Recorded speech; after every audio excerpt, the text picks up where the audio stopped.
Hello मांगा Mannix. तो कैसे हैं आप लोग। स्वागत है आपका फिर से मेरे चैनल मांगा के सफ़र में। तो आज मैं थर्ड एपिसोड लेके आया हूँ, I am the strongest boss का। तो बिना समय बर्बाद करे हुए चलो अपनी मांगा स्टार्ट करते हैं। तो हमें दिखाया जाता है एक बड़ा सा ऑर्ब जिसमें 7 लोग बैठे हुए होते हैं और एक सीट खाली होती है। उनके सामने एक आदमी खड़ा होता है और कहानी सुनाने वाला हमें बताता है 7 एल्डर्स का ये एक हॉल है जो है अवेकन सोसाइटी के हेडक्वार्टर्स में। तभी हमें एक मास्क पहना हुआ या हुडी वाला एक व्यक्ति दिखाया जाता है। वो कहता है कि तो 7 एल्डर्स में से अब सिर्फ 6 ही बचे हैं। अनएक्सपेक्टली एल्डर लिनजाओ जो पोजेस करते थे एबिलिटी टाइम रिवर्सल की, वो वापस नहीं आए जब वो चैलेंज करने गए थे मैजिक टावर को। तो उनकी जगह अब खाली दिखाई जाती है हमें। तभी हमें वो व्यक्ति दिखाया जाता है जो शुरू में दिखाया गया होता है। वो सबको बता रहा होता है कि ladies and gentleman, as long as the demon king inside the tower. इसका मतलब है कि जब तक डीमन किंग मैजिक टावर के अंदर है वो अपनी एबिलिटी इंजॉय कर सकता है, एचपी लॉक और इन्फिनिट माना की। तो अब हमें रोक देना चाहिए लोगों को भेजना, पावरफुल लोगों को भेजना, और कुछ अलग रास्ता निकालना चाहिए। और मैं यहाँ पे आया हूँ सभी इंसानियत से ये अपील करने की, मैजिक टावर को चैलेंज करना अब बंद करो।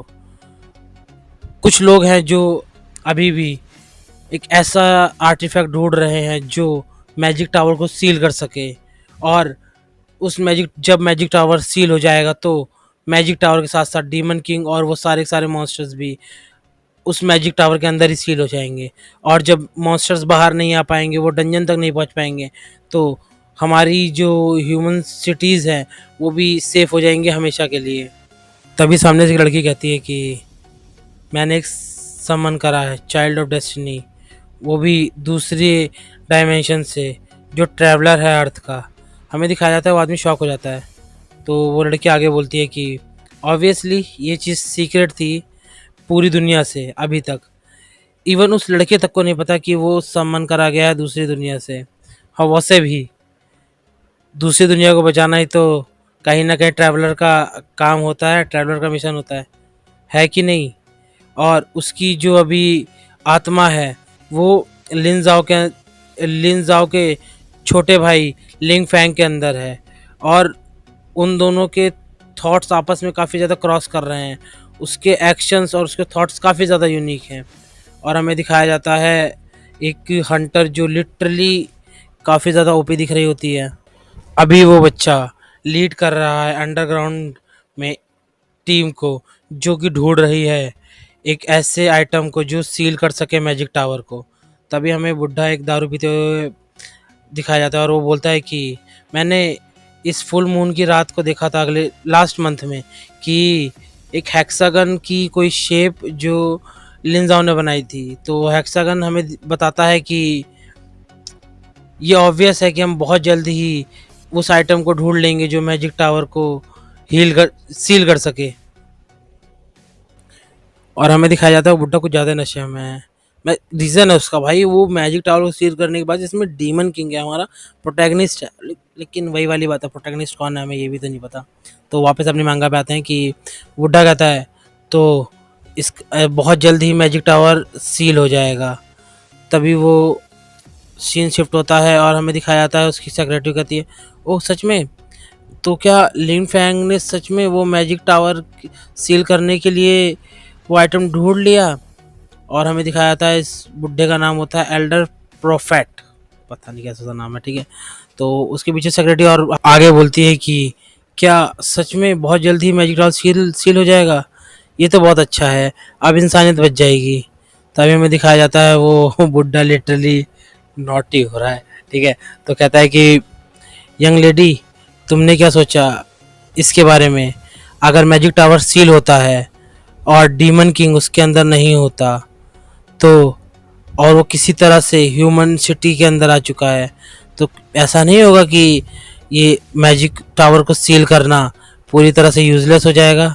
सही कहा ना।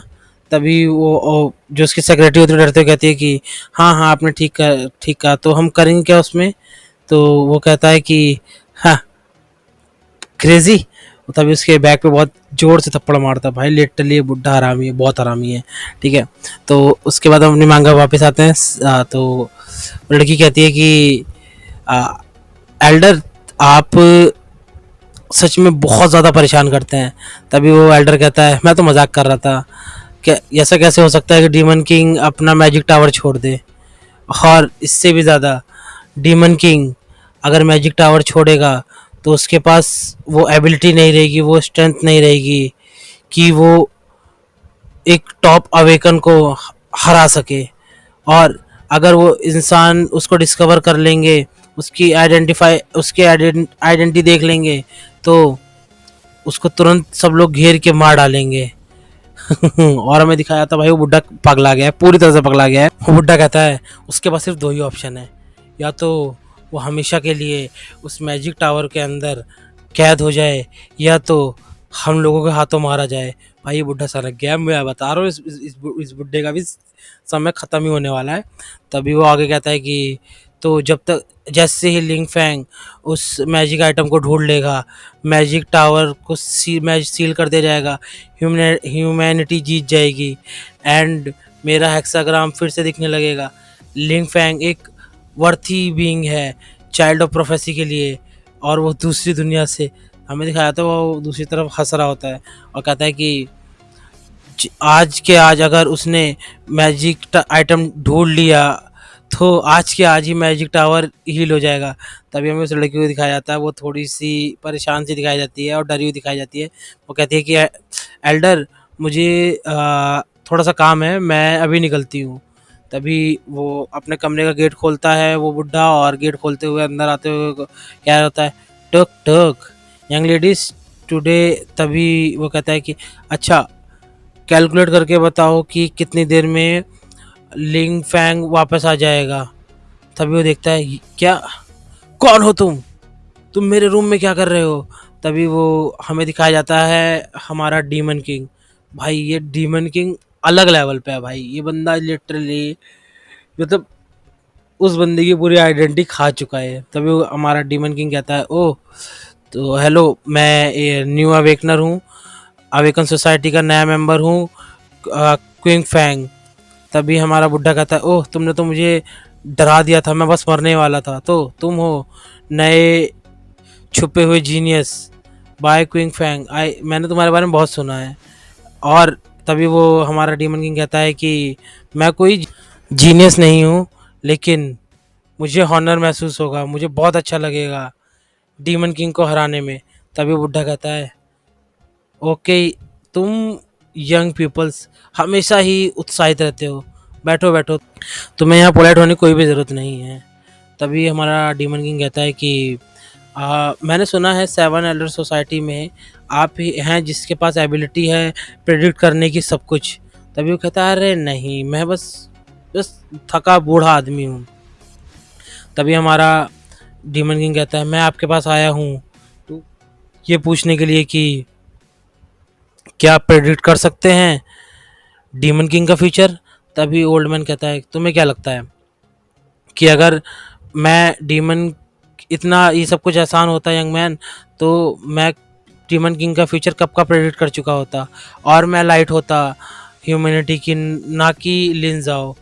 और मैं सिर्फ कुछ छोटे छोटे हिस्से देख सकता हूँ किसी आदमी के जिसको मैं टच करूँ, वो भी फुल मून को। तभी हमारा डीमन किंग उस बुढ़े की गर्दन पकड़ लेता है और गुस्से में दिखते कहता है कि मिस्टर प्रॉफिट आज फुल मून नहीं है। तभी वो उसकी गर्दन छोड़ता है। तभी हमारा बुढ़ा कहता है कि तो तुम प्रेटेंड कर रहे थे स्टूपिड बनने का यंग मैन, तो मैं तुम्हें बता देता हूँ कि ठीक है ये इम्पोर्टेंट नहीं है कि आज फुल मून है या नहीं है, मुझे एटलीस्ट उस पर्सन को टच तो करना पड़ेगा जिसके बारे में मुझे जानना है, और मेरे पास कोई लड़ने की एबिलिटी नहीं है। बट मैं डीमन किंग को कभी टावर के अंदर जाके अप्रोच नहीं करा, लेकिन अब ऐसा तो नहीं है कि ऐसा तो मैं इमेजिन नहीं कर सकता कि डीमन किंग पर्सनली मेरे घर के गेट पे आएगा। तभी वो आदमी शॉक होता है, कहता बुढ़ा शॉक होता है, कहता है कि यंग मैन एक मिनट, तुम बाय क्विंग फैंग नहीं हो, तुम तो हो डीमन किंग। तभी हमारा सीन शिफ्ट होता है और हमें दिखाया जाता है कि ग्रेट प्रोफेसी एक्टिवेट हो चुकी होती है। और जब अगला सीज़न आएगा तो स्नो स्टार्स नीचे गिरने लगेंगे और डीमन किंग मारा जाएगा एक इंसान के हाथों। तभी हमारा डीमन किंग एक एबिलिटी इस्तेमाल करता है, माइंड रीडिंग एक्टिवेटेड, और उस बुड्ढे को लिटरली गर्दन से उठा के हवा में कर लेता है और कहता है कि तो तुम हो प्रोफेसी, तुम्हारी प्रोफेसी एक्यूरेट नहीं होती क्या मिस्टर प्रोफेट? तभी प्रोफेट कहता है एक्यूरेट नहीं नहीं नहीं, ये कभी एक्यूरेट नहीं होती, और तुम जो भी कहोगे मैं करूँगा, मैं तुम्हारे लिए अभी भी काम का हूँ। तभी हमारा डीमन की कहता है कि तो प्रेडिक्ट करो कि तुम्हारा फ्यूचर, क्या तुम मेरे हाथ से आज मारे जाओगे? तभी हमें दिखाया जाता है बूढ़ा डरते हुए कहता है क्या? और यहीं पे हमारी ये मांगा ख़त्म होती है गाइस। तो अगला एपिसोड आपको जल्द ही मिलेगा। तो गाइस एक छोटी सी रिक्वेस्ट है कि प्लीज़ मैं जब वीडियोस डाल रहा हूँ अब तो एटलीस्ट लाइक आप कर दिया कीजिए, और मैं अब थोड़ा सा अपनी एक्सप्लेनेशन को और इम्प्रूव करने की कोशिश कर रहा हूँ। धीरे धीरे आपको और भी ज़्यादा अच्छी एक्सप्लेनेशन मिलेंगी। और इसी के साथ टाटा बाय बाय, अपना ध्यान रखिएगा। Okay guys.